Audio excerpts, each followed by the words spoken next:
যে আপনারা তো সরকারের পার্ট, মাননীয় প্রধান উপদেষ্টা এই কমিশনের প্রধান, সুতরাং শুধুমাত্র সুপারিশ করলে হবে না, কিভাবে আপনারা বাস্তবায়ন করবেন সেটি আমাদের সামনে আপনারা উত্থাপন করেন।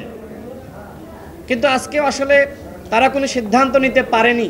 আমার কাছে মনে হয় সরকার এক ধরনের সিদ্ধান্তহীনতায় ভুগছে। তারা হয়তো দায় নিতে চাচ্ছে না, তারা মনে করছে আমরা যদি সিদ্ধান্ত নিই, সেটি যদি কোনো দলের বিরুদ্ধে যায়, সেই দল তো আমাদেরকে শত্রু মনে করতে পারে। এই ভাবনার জায়গা থেকে মূলত তারা সিদ্ধান্তে উপনীত হতে পারছে না।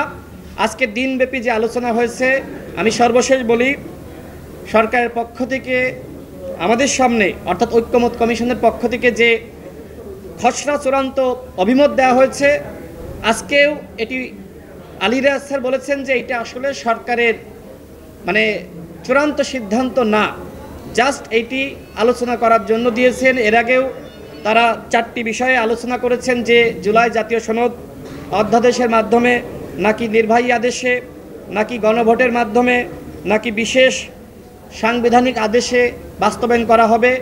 সেই 4টাকে এখন একটা জায়গা আনা হয়েছে এবং সেখানে একই সাথে সাংবিধানিক অর্ডারের কথা বলা হয়েছে এবং এই সাংবিধানিক অর্ডারকে আইনগত ভিত্তি দেওয়ার জন্য গণভোটের কথা বলা হয়েছে।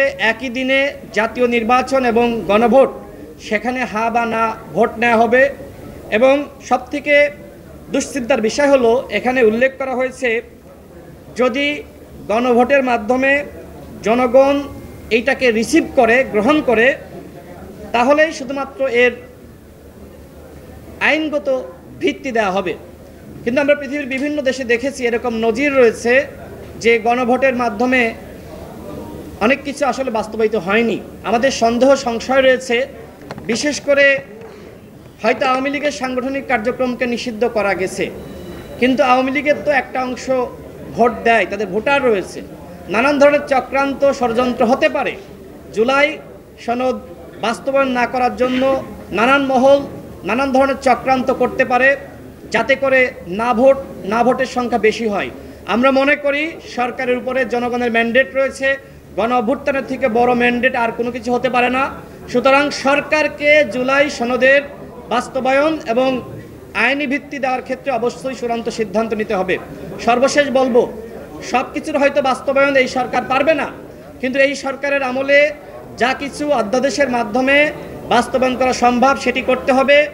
আর যা কিছু সরকার বাস্তবায়ন করতে পারবে না, আগামীতে যেই ক্ষমতায় আসুক না কেন, এমন আইনগত বন্দোবস্ত সৃষ্টি করা যাতে করে সেই সরকার বাস্তবায়ন করতে বাধ্য থাকে। এখন সরকার যদি এই আইনগত ভিত্তিটা জুলাই সনদের দিয়ে যায় এবং জাতির সামনে যদি সবগুলো দল কমিটমেন্ট রাখে, যে ধরনের আয়োজন হয়েছে আমরা দেখেছি জাতীয় সংসদ ভবনে জুলাই ঘোষণাপত্রকে কেন্দ্র করে, ঠিক আইনগত ভিত্তি দেওয়ার পরে যদি জাতীয় সংসদ ভবনে এই ধরনের একটি আয়োজন অনুষ্ঠিত হয় এবং পুরো দেশবাসীর অংশগ্রহণ, ফ্যাসিবাদ বিরোধী সকল শক্তির অংশগ্রহণ থাকে, তাহলে কেউ এটাকে ভায়োলেট করতে পারবে না। আমরা মনে করি অবশ্যই এইটার আইনগত ভিত্তি দিতে হবে এবং আগামী নির্বাচনটা অবশ্যই জুলাই সনদের ভিত্তিতে হতে হবে। তবে প্রশ্ন থেকে যায়, অনেকে বলছে যে তত্ত্বাবধায়ক সরকার ব্যবস্থা আসলে এই সরকারকে ভেঙে দিয়ে তত্ত্বাবধায়ক সরকার গঠন করার বিষয়ে মতামত বিভিন্ন জায়গা থেকে আসছে। কিন্তু প্রশ্ন হলো, আমরা যেখানে এই জুলাই সনদ নিয়ে, রাষ্ট্র সংস্কার নিয়ে ঐক্যমতে পৌঁছাতে পারছি না, সেখানে তত্ত্বাবধায়ক সরকার গঠন নিয়ে কে হবে প্রধান উপদেষ্টা, কে হবে উপদেষ্টা, এই বিষয়ে তো আমরা চূড়ান্ত সিদ্ধান্তে পৌঁছাতে পারবো না। এবং আমাদের এই দ্বিধাদ্বন্দ্বের সুযোগে আওয়ামী ফ্যাসিবাদ আমাদের বিভাজনের সুযোগে তারা কিন্তু মাথাচাড়া দিয়ে উঠতে পারে। সুতরাং আমরা মনে করি আগামী নির্বাচন ডক্টর মোহাম্মদ ইউনূসের নেতৃত্বে হওয়া দরকার এবং অন্তর্বর্তীকালীন সরকারের অধীনে আগামী নির্বাচন হতে হবে।